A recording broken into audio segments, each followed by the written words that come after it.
If I don't get this game now, I will drink all of your brake fluid.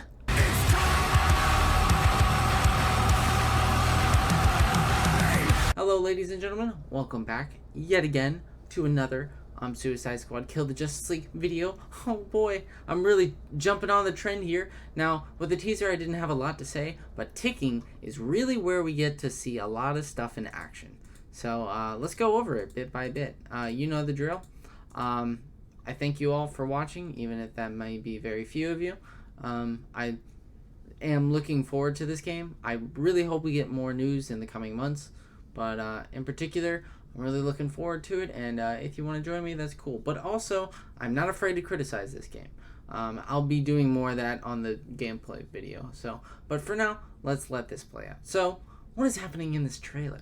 But we all know that Rocksteady loves going back to where it all started, which is Arkham Asylum. As you may know, they went back to Arkham Asylum for Arkham Knight when they wanted to show off Scarecrow's and Batman's final moments.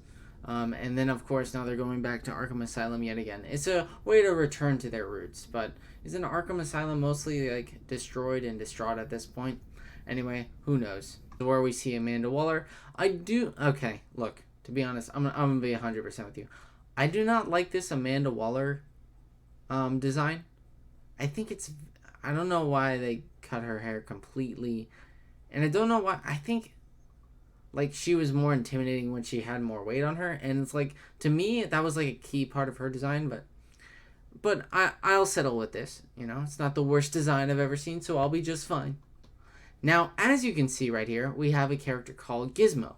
Gizmo is a very interesting character, and I honestly think that Gizmo is going to be the upgrade place that you'll have to be to grab more tech or more stuff as the story evolves. Now here's my biggest complaint, and something that does worry me a little bit. We have 4 whole characters. That's a lot of characters for, this type of game, for Rocksteady in particular. But the reason why Batman Arkham worked so well is because we were solely focused on one character.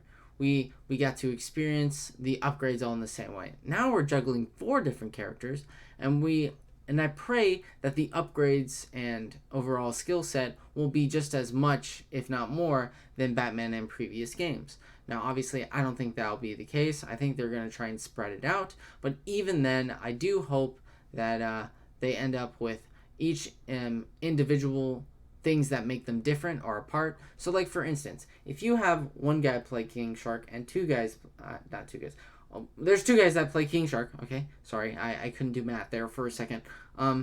If they both play King Shark, will the upgrades that they make, or the choices and skill trees that they make, will they end up being different? That's the question.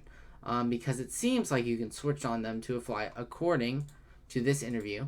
According to this interview, they directly state that you will be able to switch back and forth between the Suicide Squad members on the fly, which is crazy, and I think that's really good, but we'll have to see why. Maybe this will be kind of a mechanic where you can switch on the fly, shoot one guy, switch to the other person, shoot him again, something like that, but I doubt it'll work that way exactly. I think they'll still try and like spice it up a little. Anyway, I've just been talking about gameplay for this, so this is technically more supposed to be for story. But yeah, Gizmo's going to be the main upgrade guy. Here's Gizmo, everyone's favorite boy. He's got the beard and everything. I like his little suit. I like his goggles. They kept everything about his core design. Don't know what that is in the background. That might either be some like little helper buddy or some kind of upgrade that you get later in the game. Or maybe it's just some kind of gadget that Gizmo uses. We don't know in particular. Obviously, we see Brainiac's ship. Now, the question is, who's going to be the final boss of the game? A lot of people say that it's Superman. Some people say it's Brainiac. Some people think it'll be Batman. Batman's obviously not the last one, and I doubt it'll be Superman. I think it'll obviously be Brainiac, so we'll see how that is. I'm not a hater, but, I don't like these kind of designs. I think they look very bland. I like that they're purple. They gave them a good color scheme. It makes them stand out, but at the same time, I don't know if I can mess with this. I don't know. It seems very generic, But then again, these are the basic enemies, so it could be different over time. So obviously this is where Wonder Woman comes in. Obviously with her sword. I wonder what's that in the background. I don't know what this is over here. I don't know why there's a bomb. It seems cracked, so maybe they did some kind of mission where they had to bring this down first, or they were attacking the bigger guy and now they have to fight this. That's up for debate. I don't know. Obviously, we see Superman, we see Flash, we then also see John Stewart, Green Lantern here. Now, a lot of people don't like their designs, and I gotta say, I'm one of them. I don't know what kind of design this is for Green Lantern. It looks eerily similar to the one in the live action movie, which I think is the worst kind of costume you can make for this character. I feel like they have him in the whole black and just gave him some green strips that would work out better, or overall green with darker color schemes rather than just black, some touches of. Why is his chest all black and his calves all black, but like his shoes and his, I don't know. I really don't like some of these designs that come out of Kill the Justice League. However, I do mess with Batman and Superman's designs.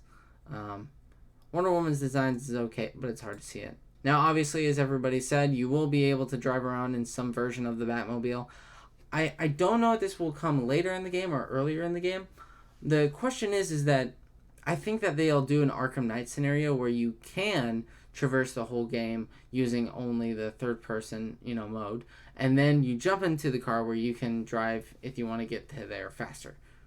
But everybody knows that everybody just wants to get to rooftop rather than just being on the streets with a Batmobile or knockoff Batmobile. By the way, I want to give congratulations to Caboose here. Caboose predicted that this was Batman, and as we see with the Shadows trailer, the dark red lighting shows that this is where Batman appears. So this is Batman picking up the gun and trying to shoot Harley. So yeah, you can even tell with the gloves. Now this means, here's what I'm thinking. This may be a wild take, but with Batman pointing this gun and Harley Quinn on the ground defeated, we might have to fight the Justice League multiple times. Like, we might have to fight them and then we lose to them and then we, fight them again later on. Could be a whole Devil May Cry rival situation, but I don't know. That's just there for speculation. Maybe we'll repeat some of the bosses over time, because I doubt that they all have individual bosses that are unique. All of them. I doubt that. I doubt that there isn't at least some that they would reuse. Obviously, this is Superman. Look at him go. Look at our little blue boy. He's got purple in his eyes. And of course, he's got this suit. I don't like the patterns here. I'm not a big fan of the patterns, but everything else about the Superman design I really mess with. So now, the question is, who is this guy? A lot of people have been going over and saying that this is Lex Luthor, which I don't know. I think I doubt. If this were a Telltale game or some other studio playing with it, I'd say that this is Lex Luthor. But the reason why I don't think that is because the Arkham games have always sticked very similar to the designs of the characters. Like, Scarecrow looks like Scarecrow, Joker looks like Joker, Two-Face looks like Two-Face. They all have similar designs, but Lex, just him with all the hair, I don't know. I doubt that that's Lex Luthor. And I don't think that they would kill him off, as you later see.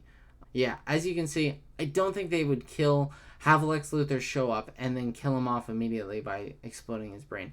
I don't know why his brain exploded. Maybe he's one of them, one of the Suicide Squad members, which is more likely than him being Lex Luthor. But now, obviously, a lot of people have saying, "Oh, this is Poison Ivy's return." Okay, no. I 100% guarantee that this is Swamp Thing. It has to be Swamp Thing. There's no way that Poison Ivy makes a return. Yes, at the end of the game, we saw a little flower, and yes, that's very cool, but I doubt that. I doubt that it's Poison Ivy. I think that it's Swamp Thing. Yeah, this is a good shot. I really like this shot. I like this game's cinematography for the most part so far. Maybe they're looking down at something, so either this could be like when one of the heroes is defeated and they're looking down, or somebody else important just died and they're looking down trying to expect. But something important is happening right here, so. And then obviously we have the joke scene with the penguin, which I thought was still pretty funny.